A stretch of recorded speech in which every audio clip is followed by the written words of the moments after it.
जब ऐसी वीडियो सामने आते हैं ना तो सिर्फ दिल दहकता है और एक नाउम्मीदी सी जाग जाती है।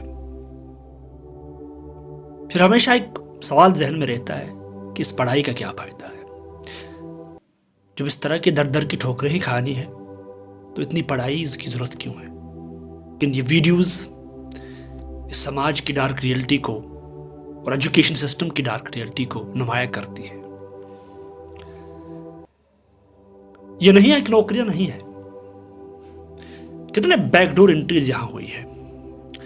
लाखों की तादाद में पिछली सरकारों ने अपने वर्कर्स को बैकडोर एंट्रीज के थ्रू मुख्तलिफ महकमों में भर्ती किया है और आज वो महकमों पर बोझ है। वो अफसोस के साथ कहना पड़ता है जब इस तरह के मंजर देखते हैं ना, जब आप पढ़े लिखे नौजवान को इस तरह दर दर की ठोकरें खाते हुए देखते हैं ना, जब वो रोटी के लिए तरसता है, जब वो अपने सर्वाइवल के लिए तरसता है, तो फिर ये सवाल एजुकेशन सिस्टम पे ही उठेगा और हुकूमतों पे उठेगा और गवर्नमेंट्स पे उठेगा कि आखिर हुकूमत क्या पॉलिसीज लेके आती है और आखिर इस पढ़ाई के पीछे मकसद क्या है।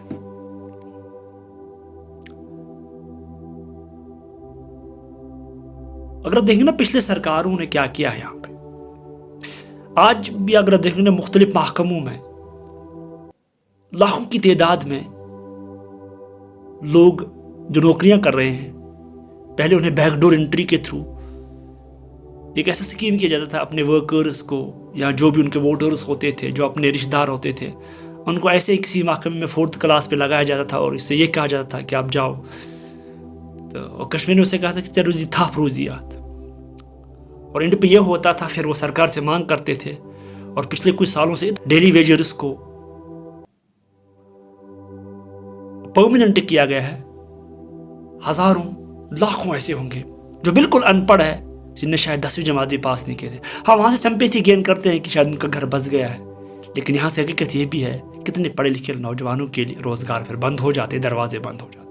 सेम एजुकेशन सिस्टम में हुआ है। RT स्कीम्स ला के उस एजुकेशन सिस्टम के साथ इतना मजाक किया गया है कि वहाँ पे जितने भी टीचर्स हैं, आप देखेंगे बहुत सारे ऐसे टीचर्स हैं जिन्हें ABCD भी नहीं पढ़ाना है। बड़े अफसोस के साथ कहना पड़ रहा है, शायद ये तलख हकीकत भी है, ऐसे भी टीचर्स हैं जिन्हें वहाँ ABCD पढ़ाना नहीं आता, जो उसके काबिल भी नहीं है, लेकिन वही और MPhil PhD बड़े बड़े डिग्री होल्डर्स दर दर की ठोकरें खा रहे हैं। तो इस समाज का क्या ही आप अंदाज़ा लगा सकते हैं। और फिर बैकडोर एंट्रीज, फिर बाकी सिफारिशें पे जो नौकरियां लग जाती हैं, तो फिर ऐसे नौजवान मायूस ही नहीं होंगे तो और क्या होंगे। तो हमें और कोई वो उम्मीद नज़र नहीं आती है आगे भी, और दिन ब दिन ये अनएम्प्लॉयमेंट में इजाफा ही हो रहा है। और दूसरी बात ये भी है कि पढ़ाई का मेयार भी आज सही नहीं है। जो सिलेबस है, जो रिक्रूटमेंट रूल्स हैं, उससे हमेशा मुझे ये भी लगता है कि टैलेंटेड क्रिएटिव लोग हमेशा पीछे रह जाते हैं उस रेस में, क्योंकि सिस्टम ऐसा बनाया गया है जहाँ से नाअहल और नाकारा लोग ही आगे जाते हैं और फिर ये खुदकशी पे कहीं शिकार हो जाते हैं, फिर ये खुदकशी करने पे मजबूर हो जाते हैं, ये इस तरह की दर दर की ठोकरें खाते हैं।